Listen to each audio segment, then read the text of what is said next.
Ciao a tutti, bentornati sul mio canale, benvenuti in questo nuovo video. Questa mattina un po' così indoor, anche la voce un po' se ne va a questa umidità che va e che viene e insomma fa questo trucco sulla voce. Allora, questa sera, se la voce regge, ovviamente, diretta sul primo canale, sul canale Ermanno Azzolini, diretta sulle NDE. Facciamo un po' un riassunto della situazione e vediamo i passi da fare per andare oltre in tutti i sensi della parola.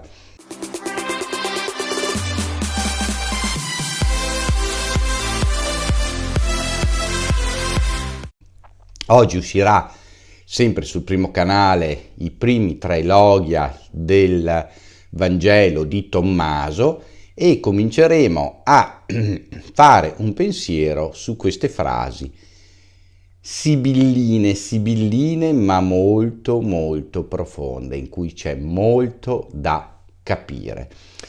Quello che c'è da capire è anche che non solo nei Vangeli canonici e sinottici, ma anche nel Vangelo di Tommaso, ci viene data un'esatta misura anche di quello che ci sta succedendo intorno. E voi direte, cosa ci sta succedendo intorno? Beh, stanno cambiando le parole nei libri dei bambini. Non si può più dire grasso, non si può più dire nano, non si può dire, ovviamente non in termini offensivi, ma era una persona grassa, molto pulenta, non si può più dirlo neanche nei racconti. Fra un po' ci toglieranno ogni diritto di parola, ogni aggettivo, che poi insomma si tratta sempre di vedere in che modo si usano, perché qualsiasi bella parola si può usare, anche diversamente abile, ormai è diventato sinonimo di handicappato, no? E quindi diversamente abile non è più una parola dolce per dire handicappato, ma può diventare un'offesa. Quindi vedete come stanno cambiando i libri di storia, stanno cambiando la Bibbia, le interpretazioni della Bibbia sono edulcorate, sono cambiate e anche qua non si capisce lo scopo, traviando anche le persone dal comprendere il vero significato di quello che ci è stato trasmesso. Non si tratta di adeguare le parole alla sensibilità dell'epoca, perché tutto sta nell'educazione. Se io sono educato posso dire grasso, ma non offenderò mai una persona grassa dicendogli se è un brutto grasso, per esempio, o se è una persona grassa o se è un grassone. Però devo poterlo scrivere per identificare Giorgio è proprio grasso, deve fare qualcosa per la sua salute. Ho incontrato due persone strane per strada, uno era alto e grasso, uno tappo. Posso poterlo dire per identificare le forme, per esprimere un concetto senza essere offensivo. Invece ci stanno levando questo. Stanno cambiando la storia, voi non ve ne siete accorti, ma piano piano la storia la stanno riscrivendo in tutti i sensi. Vi faccio un esempio, La vita è bella, mi pare che si intitoli così, il film fatto dal famoso comico toscano, lo sapete tutti chi è, Benigni.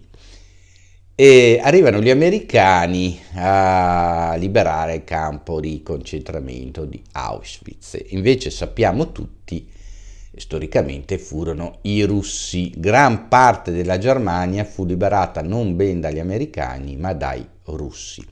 Oggi, siccome c'è la NATO è contraria ai russi, già siamo partiti all'epoca con quel film in cui non c'era nessun coso, però stiamo riscrivendo la storia a nostro uso e consumo, come stiamo cambiando i nomi alle cose a nostro uso e consumo. Chiamare lo spazzino operatore ecologico non ha cambiato lo stato di fatto della vita dello spazzino e neanche il rispetto che bisognerebbe portare, perché se non ci fossero gli spazzini, se non ci fossero i netturbini, chiamateli come volete, noi vivremo nella immondizia fino al collo.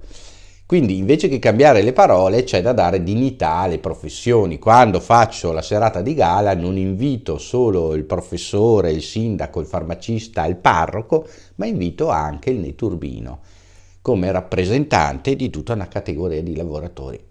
Questi sono i concetti, secondo me.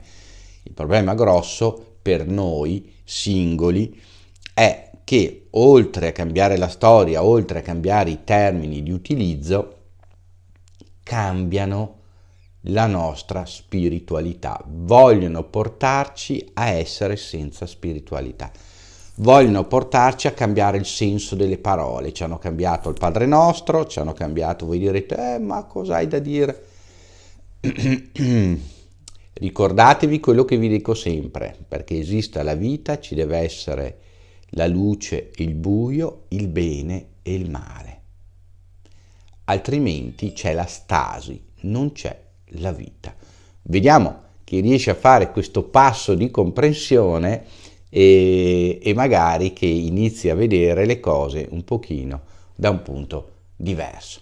Ci vediamo a Dio piacendo questa sera alla diretta delle 20:30. A tutti voi un caro saluto dal pirata. Vado a lavorare per voi. Ciao!